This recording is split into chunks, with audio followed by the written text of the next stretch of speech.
You know, Food Wars taught me something. I think anime can make any food look sexy. I mean, look at this shit. Cover up. This isn't a Playboy magazine. Like, come on, you're just watching a show and oh, they're cutting a cucumber. Oh god, now I'm horny. Combine this with just a beautiful and lovely art style that you would never seen before, and you have Dungeon Meshi, with a world that's just revving to eat you up. Literally. That's what you're gonna get when you watch this gorgeous show, and as promised, it looks absolutely horny. I mean, appetizing. One little thing that I did kind of forget to mention, the show with all this, you know, good stuff, eating, has this.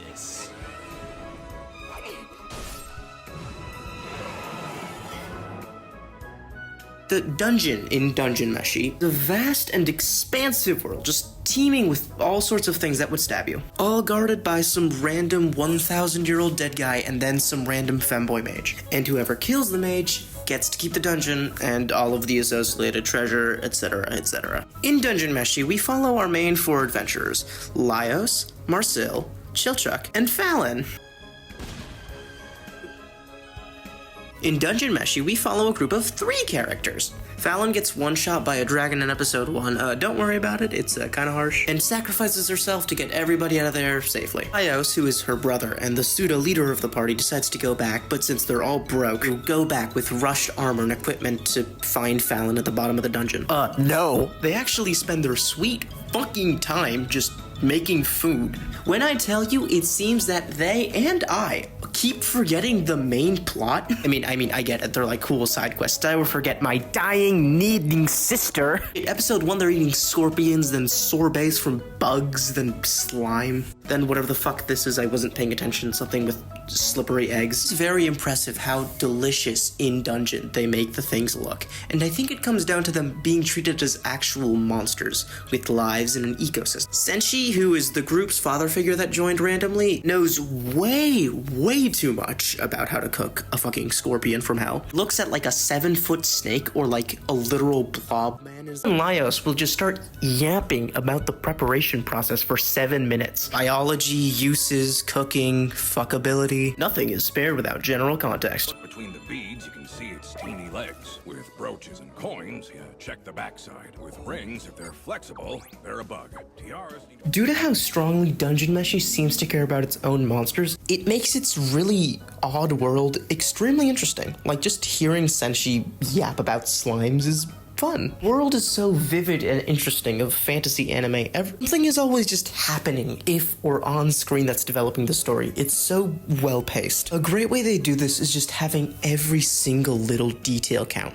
Washing, cutting, frying. Somehow feels like I'm watching a cooking show with some roadkill they found on the ground. Its world is just so inherently big, it doesn't even need to justify itself. It's not for the gimmick, the characters are strong enough on their own. It's just to explore and see this just great world. I mentioned it about the first episode, and the main plot is that Fallon currently digesting in a dragon. In the second half of the season that kind of divulges from this original idea, yet still has cooking, is just as good, if not better, than the first half.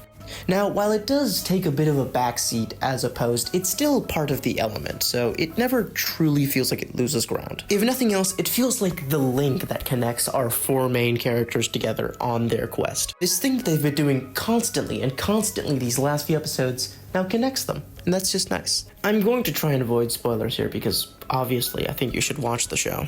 But it does get considerably darker. If you want a really bad example, it kind of reminds me of the shift in Attack on Titan. The stakes and the betrayal of the story just becomes much higher. And a lot more emphasis is actually placed on the characters.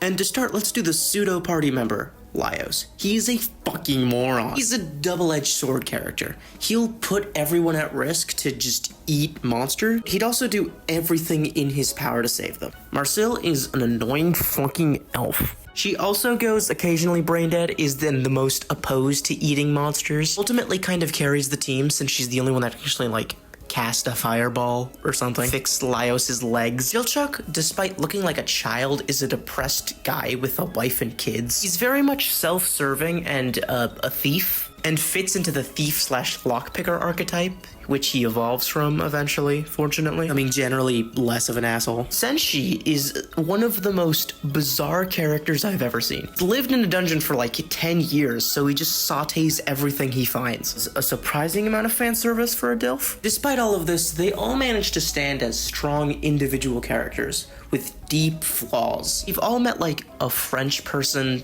a fucking moron, a dumbass, and a DILF. A lot of the time, they don't even really feel like the main characters of a show that should be taken seriously. And it really just ties into the whole can't eat on an empty stomach. The main core of the show is the bond that they develop between eating food. And that's what I really love about Dungeon Meshi. In the first half, in the second half, food is always involved, and it is always made in the dumbest way possible. Even in like the slowest episodes or the least meaningful moments, it always has something to do with the main plot.